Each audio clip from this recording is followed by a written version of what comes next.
When people talk about the final goodbye, what they're really describing is the exact moment a narcissist can no longer keep up the illusion that they've been running the show. For years, sometimes decades, the whole relationship has revolved around one specific dynamic: power.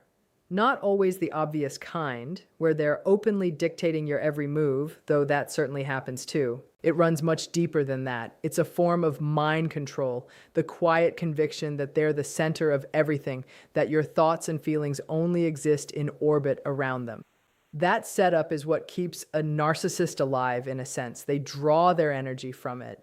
So when you finally deliver a real, final goodbye, when you break the confusing cycle for good and pull away completely, that entire system collapses. There's something important to understand about people who operate this way. Their sense of self was never built on anything solid.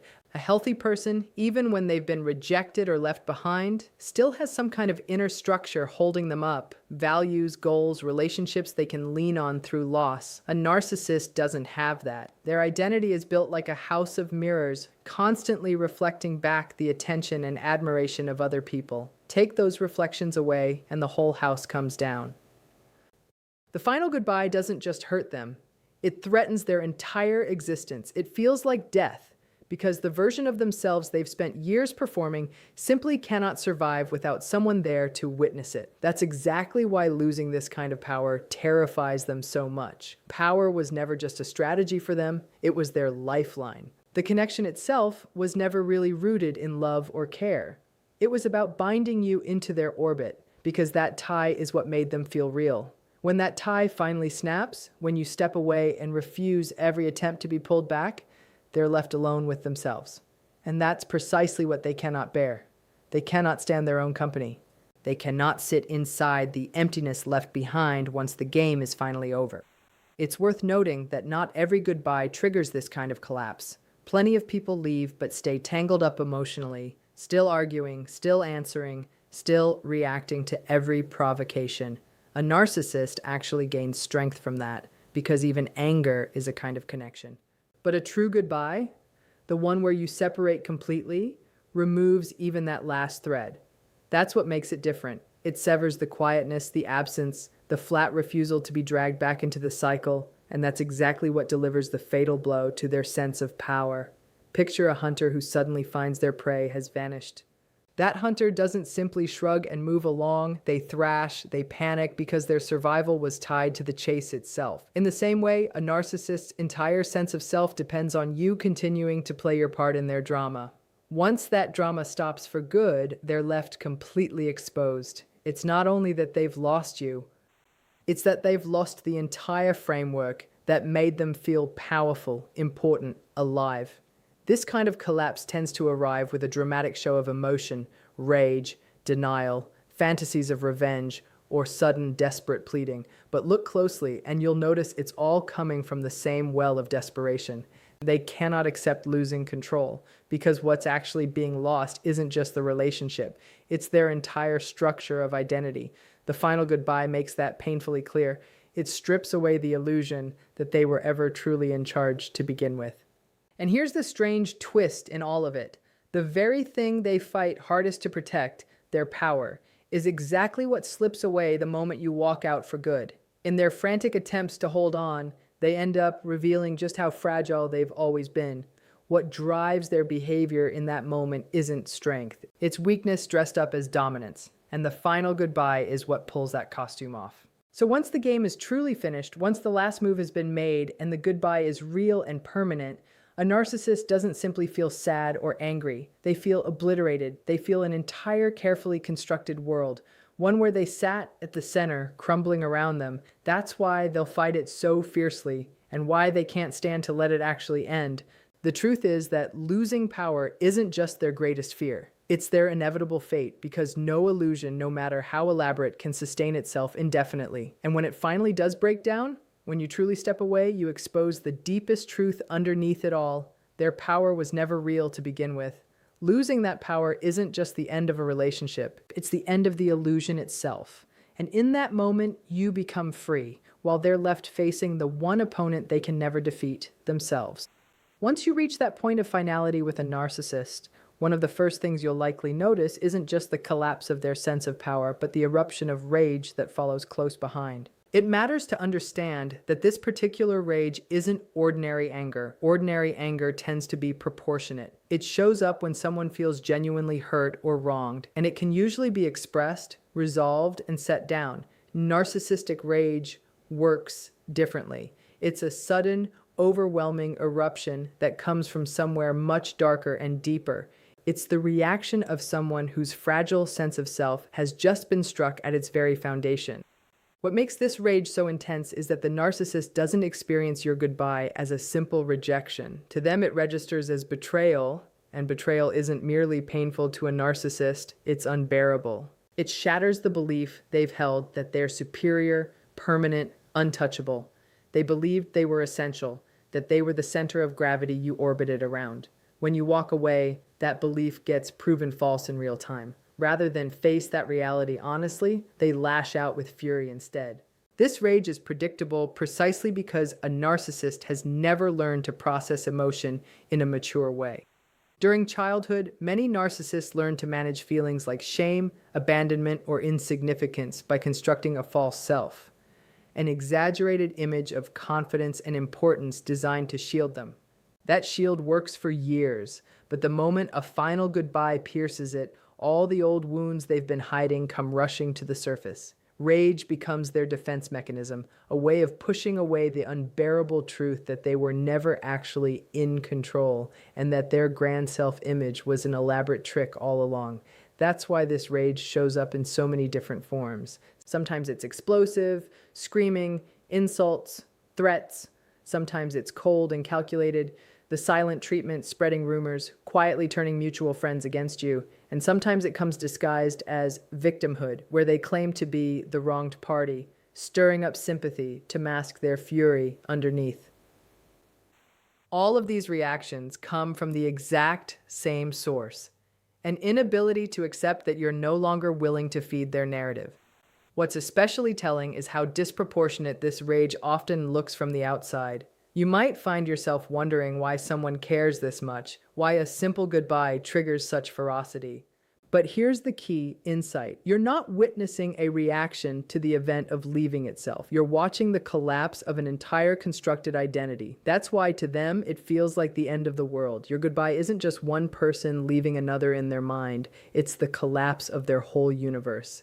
And if you've ever been on the receiving end of it, you know exactly how disorienting that can feel. The intensity of their rage can make you question yourself, wondering if maybe you really are the villain they're painting you as. That confusion is part of the trap. Their fury isn't purely emotional, it's calculated, designed to pull you back into the old pattern where you react and they hold the upper hand. That's exactly why standing firm against narcissistic rage is so difficult and so important. What you need to understand is that their anger was never really about you. It's about them, about the emptiness your absence reveals inside them. They project that emptiness outward, accusing you, blaming you, attacking you, because doing that is far easier than confronting the void underneath. Once you see it for what it actually is, not a reflection of your worth, but a reflection of their weakness, you start stepping outside of their game entirely. There's something worth sitting with here too. Their rage is, in a strange way, a confession. It reveals exactly what they work so hard to conceal. Beneath all that outward confidence, a narcissist's fury exposes something plain and simple. They're scared. Scared of becoming irrelevant. Scared of being abandoned. Scared of facing themselves without somebody there to mirror back their grand self-image. Their rage is the mask slipping, their weakness showing at precisely the moment they're trying hardest to appear powerful. That's what makes the final goodbye such a turning point. When you hold your ground in the face of that rage, when you refuse to be tricked back into the old cycle, you're not just walking away from them, you're confronting their deepest fear head on. And in doing that, you reclaim something they never wanted you to see. Your independence, your strength, your ability to walk away without being consumed by any of it. So remember this, their rage isn't proof of their power, it's proof of their desperation. And once you recognize that truth, it no longer has any hold over you. Narcissistic rage is simply the sound of an illusion breaking apart, and when you don't respond to it, you prove once and for all that their power over you is finished. After a final goodbye, narcissists often try to regain control through hoovering, guilt, manipulation, or intimidation rather than genuine change. If these tactics fail, they may launch a smear campaign, portraying you as the problem to protect their image and avoid accountability. Staying firm, avoiding engagement, and maintaining boundaries prevents them from regaining power and breaks the cycle of manipulation. If you've ever been the target of a campaign like this, you know how painful it is. It isn't only the loss of the relationship that hurts, it's watching people you care about grow cold toward you because they've been fed a fabricated version of events. It can feel like a second betrayal, one that strikes at your very sense of who you are. But this is exactly where quiet strength matters more than reaction. The best response to a smear campaign isn't fighting fire with fire, it's standing firmly in your own truth. That doesn't mean staying silent about every lie, but it does mean refusing to step into the theater they've built. Consistency speaks louder than accusations ever will. The people who genuinely know you, who've watched your character over time, will see through the distortion, and the people who accept the narcissist's version without question reveal far more about themselves than they do about you. There's a deeper lesson about resilience buried in all of this. A narcissist's smear campaign exposes not just their own desperation, but sometimes also your own reliance on outside approval. When you learn to stand secure in who you are without needing everyone's validation, you take away one of their most powerful weapons. Because what is a lie really worth if it can't provoke a reaction? What is gossip worth if you simply refuse to let it define you? In the end, the smear campaign says far more about their inability to face reality than it does about you. It's their way of shouting into the void, insisting the world accept their version of events, because the alternative, the truth that they were the one left behind, that their mask finally slipped, is simply too much for them to carry. After the rage has burned out, after the attempts to pull you back have failed, and even after the smear campaign has run its course, there's often a quieter, sneakier stage that follows. The narcissist slips into self-pity, playing the victim. At first, it might even look like remorse or something close to accountability. You might hear things like, "I don't know why everyone always leaves me," or "nobody ever really understands me." To an outsider, it can sound like genuine emotion, but more often than not, it's simply another form of control, a final attempt to salvage some power by casting themselves as the tragic figure. Why does this stage arrive? Because once every other tactic has failed, the anger, the charm, the threats, the twisted narrative, one tool remains that reliably works on empathetic people: guilt. They know that if they can make you feel sorry for them, if they can position themselves as the wounded soul who's been abandoned, they might still tug at your compassion. It's an appeal to the heart rather than reason. And for people who naturally feel deeply for others, this can be the hardest trap of all to sidestep. But here's the distinction worth holding on to. Self-pity used as a weapon isn't the same thing as real vulnerability. Genuine vulnerability involves honesty, humility, and a willingness to face one's own flaws. It's open and self-aware. Narcissistic self-pity is the opposite. It's entirely self-focused, and it exists to avoid the truth rather than confront it. Instead of saying, "I hurt you and I need to understand why I do this," they say, "Everyone betrays me. Everyone leaves me eventually." That small shift in language matters enormously. One statement accepts responsibility, the other pushes it away entirely. This slide into victimhood serves several purposes at once. It protects their ego from accountability. If they're the victim, they never have to face the shame of having caused the breakup themselves. It also helps preserve their image with other people, since anyone unfamiliar with the full story might rush in with sympathy, offering the attention and admiration they've just lost from you. And perhaps most importantly, it gives them a version of events they can actually live with, because admitting you left due to their own actions would force them to face the very thing they've spent a lifetime avoiding, the truth of their own brokenness. Psychologically, this is where blame and denial converge. The narcissist pushes responsibility outward onto you, onto circumstances, onto bad luck, while simultaneously denying any internal accountability whatsoever. It's an emotional sleight of hand, and it works remarkably well on people wired for empathy, because our instinct when we witness someone in pain is to ease it. What the narcissist has discovered, whether consciously or not, is that if they can convincingly play the sufferer, they can keep people orbiting around them even out of pity alone. But here's where clear thinking becomes essential. Real compassion, as difficult as this may sound, sometimes means refusing to participate in someone else's self-destruction. If you allow yourself to be drawn back in by performances of self-pity, you're not actually helping them.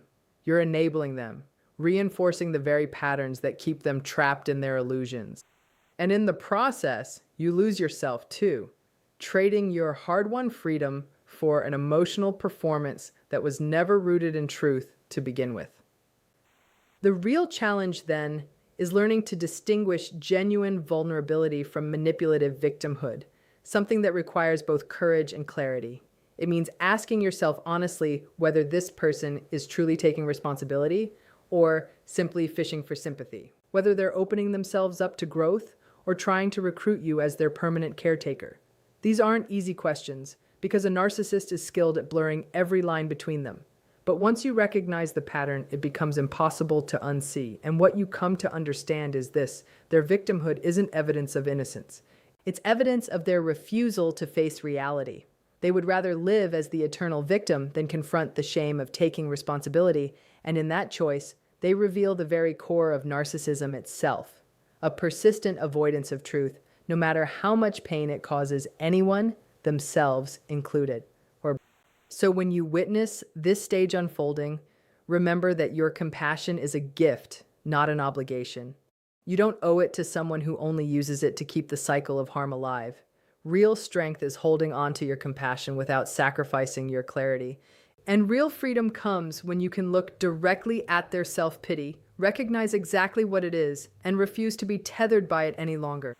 When every other tactic has failed, the anger, the charm, the smear campaigns, the self-pity, there's often one final stage, and in many ways, it's the most unsettling. The narcissist retreats into a kind of hollowed-out acceptance. It isn't real acceptance, not the kind a healthy person eventually reaches, where loss gets processed and woven into a life with some sense of meaning. Instead, it's a defensive withdrawal, a quiet sulking that masks unresolved confusion underneath. On the surface, it might look like they finally let go, but underneath that outer layer, there's neither peace nor growth waiting, just exhaustion, a temporary retreat born from defeat rather than any real insight. It's important to draw a real distinction here. Acceptance is not the same thing as transformation. When someone genuinely accepts the end of a relationship, they grieve, they reflect, and if they're honest with themselves, they grow from it. There's humility woven into that process, and humility is exactly what allows real meaning to emerge from suffering. A narcissist avoids that kind of humility entirely. Their version of acceptance isn't rooted in self-awareness, it's rooted in self-preservation. They give up not because they've seen the truth clearly, but because every other strategy has already failed them. It's the collapse of a performance, not the beginning of any real insight. Put simply, this is where the underlying sadness of narcissism becomes most visible. Human beings are wired to adapt. We fall, we stumble, but we learn, and we can use pain as fuel to become more than we were before. Narcissism interrupts that entire process because the ego underneath is too fragile to bear the weight of real accountability. A narcissist cannot transform their suffering into wisdom. So instead, they settle into a story of futility, telling themselves the relationship wasn't worth the effort anyway, that you weren't worth it, or that life itself is simply cruel and set against them.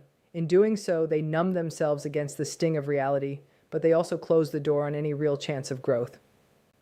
This stage can feel strange to witness. On one hand, it might look like you've finally arrived at peace. The narcissist has gone quiet, withdrawn, no longer shouting accusations or building drama around your name.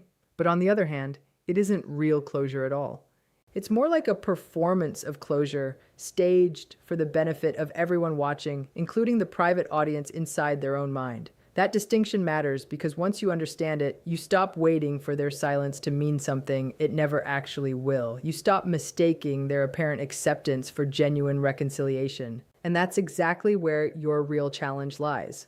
Not mistaking their calm exterior for proof that everything has finally been resolved. Their quietness isn't peace, it's dormancy, an emotional pause that lasts only as long as they see no opening to regain power. The moment a new opportunity arises, a chance to hurt you, to pull you back in, or to reclaim some form of dominance, they'll usually grab it without a second thought. Their acceptance, in other words, isn't the end of the story at all. It's simply a pause between acts. So, what do you do with that understanding? You recognize that real closure was never going to come from them. It comes from you. It comes from refusing to place your sense of resolution in the hands of someone who has spent their entire life running from the truth. The responsibility, as heavy as it might feel, is to build meaning for yourself out of the wreckage, to examine what happened honestly, extract whatever lessons are there, sit with the pain without flinching, and move forward in a way they never will be capable of. That's what sets you apart from them. That's what turns the ending into something more than just despair. If you're waiting for the narcissist to eventually meet you in a place of mutual reflection and honesty, you'll be waiting forever. Their acceptance will always ring hollow because it was never really about truth to begin with. It was always about preserving the image. But your own acceptance, if you choose to claim it, can be something entirely different. It can be rooted in clarity, in the decision to stop playing the game altogether, not because you were defeated, but because you've genuinely outgrown it. That's the real difference between a life spent in denial and a life spent in truth. And that brings us to the essential point. The game is truly, finally, over the moment you stop needing their closure and start building your own instead.